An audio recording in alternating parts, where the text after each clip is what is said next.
ఈ నెల 10 నుంచి 19 వరకు జరగనున్న వైకుంఠ ఏకాదశి సర్వదర్శనం టికెట్స్ అయితే టీటీడీ వాళ్ళైతే పెట్టారు. భక్తులకి ఎలాంటి ఇబ్బంది కలగకుండా మొత్తం 9 కౌంటర్‌లయితే మేమైతే పెడుతున్నాము. అలానే టికెట్స్ అయితే 3 రోజుల ముందే మేమైతే పెడతాము అని టీటీడీ వాళ్ళైతే చెప్పారు.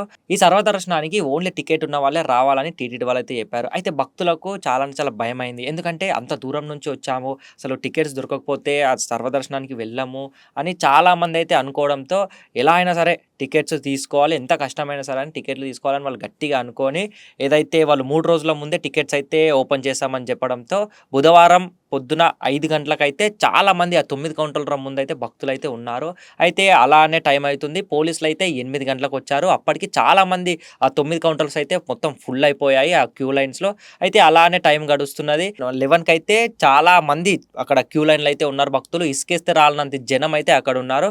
అయితే వీళ్ళకు భక్తులు అలానే లైన్‌లో ఉన్నారు. టికెట్స్ కూడా ఇంకా ఓపెన్ చేయలేరు. ఇక వీళ్ళకు చాలా అంటే చాలా ఆకలేస్తుంది. వాటర్ తాగాలనిపిస్తుంది. చాలా మందికి వాష్‌రూమ్ వస్తుంది. అయితే టీటీడీ వాళ్ళు ఏం చెప్పారంటే, "మేము వాష్‌రూమ్స్ ప్రొవైడ్ చేస్తున్నాము. అక్కడనే ఎలాంటి భక్తులకు ఇబ్బంది కలగకుండా మేము అన్నీ అక్కడనే ప్రొవైడ్ చేస్తాం ఫుడ్ గాని" అని చెప్పి.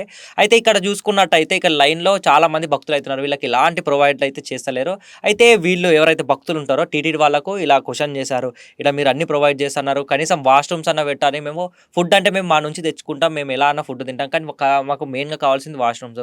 మీరు వాష్‌రూమ్స్ పెట్టలేరు, టాయిలెట్ మొబైల్స్ పెట్టలేరు" అని వాళ్ళైతే క్వెషన్ చేయడంతో టీటీడీ వాళ్ళు ఎలాంటి అసలు పట్టించుకోకుండా అలానే ఇలా నిర్లక్ష్యంగా అయితే వాళ్ళైతే ఉన్నారంట. అయితే వీళ్ళు టికెట్స్ అయితే ఇంకా ఓపెన్ చేయలేరు. ఇంకా టైం అలానే గడుస్తుంది. ఇక ఏదైతే టైం గడుస్తున్న కొద్దీ ఇంకా చాలామందైతే వస్తున్నారు. ఇక నైట్ ఏదైతే 5 ఆర్ 6 పీఎంకి ఇక చాలామంది రావడంతో ఇలా అయితే కాదని చెప్పి పోలీసులైతే చాలామందిని బయటికి గుంజేస్తున్నారు.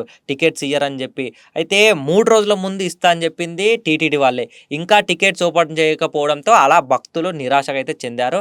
అప్పుడే టీటీడీ వాళ్ళు మైక్‌లో ఏం అనౌన్స్ చేశారైతే, ఇక్కడ ఒక కౌంటర్ దగ్గర మేమైతే టికెట్స్ ఓపెన్ చేస్తున్నాం. అందరూ ఇక్కడొచ్చి తీసుకోండి అని ఒక కౌంటర్ అయితే అప్పుడు ఓపెన్ చేశారు. అయితే ఇక్కడ 9 కౌంటర్‌లో ఉన్న క్యూ లైన్‌లో ఉన్న భక్తులందరూ అక్కడ ఒక్క కౌంటర్ సైడ్ ఓపెన్ చేస్తున్నారని తెలుసుకొని మొత్తం అందరూ అక్కడికైతే పరుగులు తీశారు. అయితే ఈ పరుగులు తీస్తున్న సమయంలో చాలామంది కిందైతే పడ్డారు. అయితే వాళ్ళు కింద పడ్డా గాని ఎవరైతే భక్తులు వాళ్ళు టికెట్స్ అనే వాళ్ళు మైండ్ అదొక్కటి పెట్టుకొని కింద పడ్డ వాళ్ళని కూడా అలానే తొక్కుకుంటూ అయితే వెళ్లారు. అయితే ఇలా తొక్కుకుంటూ వెళ్తున్న ప్రాసెస్‌లో ఒక మహిళ అంటే తమిళనాడుకి చెందిన మల్లిక అనే అమ్మాయి స్పృహ తప్పి అక్కడనే పడిపోయింది. ఆమెను పోలీసోళ్ళు పక్కకు గుంజుకొని హాస్పిటల్‌కైతే పంపించారు. అయితే హాస్పిటల్‌కి వెళ్తున్న దారిలో ఆమె అయితే మరణించింది. అయితే ఫస్ట్ ఆమె మరణించింది. అలానే మరణించిన తర్వాత కూడా టీటీడీ వాళ్ళు టికెట్స్ అలానే ఇస్తున్నారు. వాళ్ళు ఎలా పట్టించుకోకుండా అయితే నిర్లక్ష్యంగా చేసుకుంటా అలానే టికెట్స్ అయితే ఇస్తున్నారు. అయితే అలానే జరుగుతుంది. తొక్కిసలాట ఇంకా జరుగుతుంది. అప్పటికి చాలా మందికి గాయాలైనయి. ఊపిరి ఆడలేని సిట్యుయేషన్ అయితే చాలా మందికున్నది. మహిళ అని కూడా చూడకుండా చాలా మంది భక్తులైతే తొక్కారు. ఇక్కడ భక్తులది కూడా చాలా అంటే చాలా తప్పుంది. టికెట్స్ తీసుకోకున్నా గాని, అసలు ఆ దర్శనానికి వెళ్ళకున్నా గాని వాళ్ళకైతే ఏం కాదు గదా! ఇక్కడ ఒక ప్రాణం అయితే ఫస్ట్ అయితే కోల్పోయాం. అలానే జరుగుతున్నది. ఇంకా చాలామంది ఒక 10 మంది దాకా స్పృహ తప్పి పడిపోతే, అందులో వాళ్ళు 10 మందిని హాస్పిటల్ తీసుకెళ్తే, అక్కడ వాళ్ళు చికిత్స పొందుతున్న సమయంలో ఆరుగురైతే మృతి చెందారు. ఈ ఆరుగురు చనిపోయిన తర్వాత ఇంకొక 40 మంది వరకు చాలా అంటే చాలా గాయాలయ్యి హాస్పిటల్‌లో ట్రీట్‌మెంట్ పొందుతున్నారు. వాళ్ళకు చేతులు, కాళ్ళు అసలు చెస్ట్ మొత్తం ఉబ్బడంతో చాలా ఘోరంగా అయితే వాళ్ళు తయారయ్యారు. కేవలం ఈ టికెట్స్ వల్ల.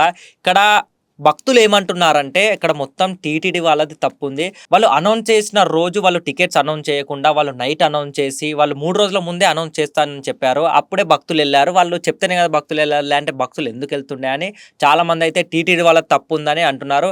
అయితే ఈ టీటీడీ ఇన్సిడెంట్ మీద ప్రతిపక్షం పార్టీ వాళ్ళేమంటున్నారంటే, ఇదంతా గవర్నమెంట్ ఇప్పుడు ప్రస్తుతం ఉన్న టీడీపీ గవర్నమెంట్ తప్పు.